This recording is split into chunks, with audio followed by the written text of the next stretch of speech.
Hey everybody. I didn't hit record and I already did this once, actually twice. So here we go again. I'm trying something new. I'm trying the app on the phone. I've got Bella in the background. That's her nose. It's so cute. So anyway, here we go. It's actually recording now. So I just wanted to wrap up this season and wanted to thank you guys for joining in and listening to me talk, listening to me critique people, and get as much information out to you as possible. Please share, like, and subscribe. You guys can follow me on Spotify, on Apple Podcasts. The Doggone Positive Way is the name of the podcast, and you can follow me on YouTube, Facebook, and Instagram at Doggone Positive. So anyway, let's get into what we want to talk about, which is the reactive dog. And I want to just talk to you about just a few simple steps of what I think is really important for you to do moving forward. All right. Obviously, if you have a puppy, damn it, you better future-proof your puppy, okay? Get them into training. Go to a trainer that uses positive reinforcement training, 100%, okay? None of this, I'm going to give you a cookie, but give you, a shock collar later on if you don't listen, or a pinch collar or HO collar. No, none of that. We don't do any of that. You don't need to punish your dog, especially if they're reactive. You want them to react. We need to know what's going on. That's how they communicate, okay? So don't squash those things, okay? Can you get a sip of water here? And take your dog into the city. If you don't live in a city, go into a town, go into a city.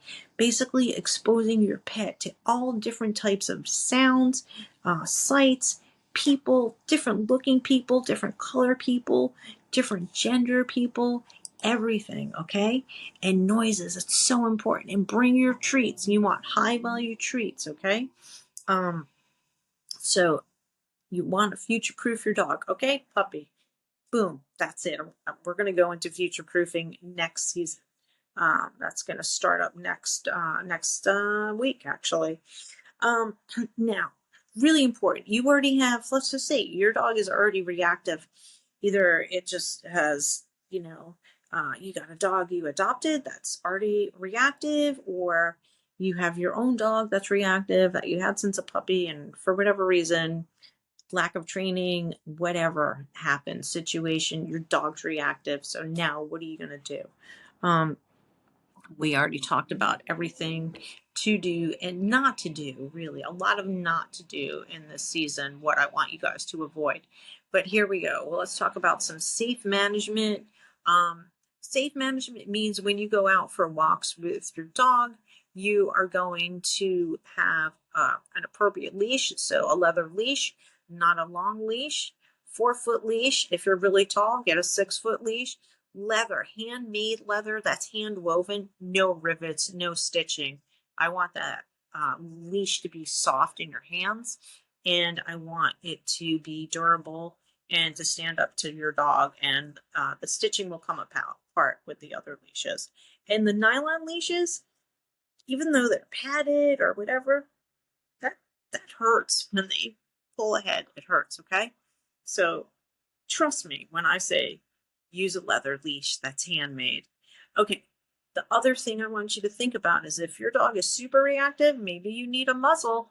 If you think you need a muzzle, you need a muzzle, okay? If, somebody is telling you should get a muzzle, get a muzzle.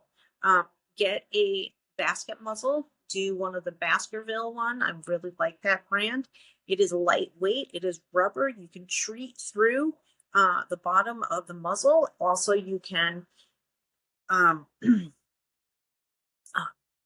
they can breathe, they can drink water.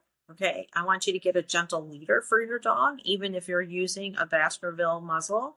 Definitely, you should have a gentle leader so you control your dog's head. Okay, it's not for correcting. You don't jerk pop it. Okay, we're talking about steering your dog like a horse. Okay, that's what the gentle leader does. Where the head goes, the body will follow. All right, so, and I want you to get some high value treats. Freeze-dried liver, freeze-dried shrimp, like the little baby shrimp, freeze-dried. You can find them in the grocery store. Just pick them up. Soft, easy, small, easy to chew training treats by Bill Jack. They're called Little Jacks. Those are amazing. I love those. And things that your dog doesn't normally get for reinforcement in the house, not your hard, dry milk bone cookies or whatever. You want something that's really high value because you want their attention.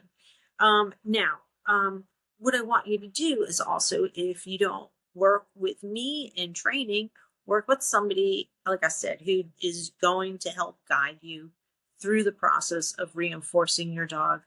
And when you're walking your dog out there, get those treats in there. Start walking the dog and reinforcing when your dog is next to you. When they look at you, call them. Do a little kiss, kiss, and they look up at you. Reinforce, reinforce. If they start reacting to something like a garbage can, maybe take some steps back, turn around, go back, start reinforcing them when they're not reacting. Okay, and then you can move a little closer. Let them look at what they're reacting towards. It doesn't matter. It's okay. They can look. It's okay that they look at it. But reinforce them, even if they're kind of being a little grumbly. You can reinforce them. You're desensitizing them. You're pairing something positive with something that they probably deem as scary. Okay. So I want you to start bringing your treats out with you on your walks. All right. And I really want you to have a really effective relationship and an open relationship with your veterinarian, that you can really talk to your veterinarian about different options of treatment, like what are the different drug options. And that being said, whether it's your veterinarian or maybe you have a good veterinarian behaviorist in your area, I want you to be able to talk to them and educate yourself also, and do your research before you go in and talk, and even after you talk to them, so that maybe this drug you're not so crazy about, because you've read this about this side effect, and you're concerned about it, or you don't want your dog to be drugged out, because you want to be able to work with your dog. And if they're too wasted, you're not going to be able to work with them effectively. And also the dosages. Maybe you don't start at a very high dose. Maybe you start at a lower dose. But do your research and talk to your vet. Have that good relationship with your vet, because they're the ones that I'm going to tell you to go to get your blood work done, to get the medication from. We'll talk about medications that you could talk to them about, but they're going to be the ones that are going to be able to help you the most, obviously, with the medications, so make sure you have a good relationship with them. And I really think that's really about it, you guys. We talked about future proofing. We talked about how to manage your dog safely on walks, very briefly, but go into the previous episodes, we get into it a little bit more in depth. What type of training to use. I really want you to use clicker training. Clicker training's not a gimmick. It's like real stuff, okay? It's based on science. So check out Karen Pryor's website, clickertraining.com. Don't shoot the dog. Okay, I'm going to wrap it up. This is going to be a little short, little pod today.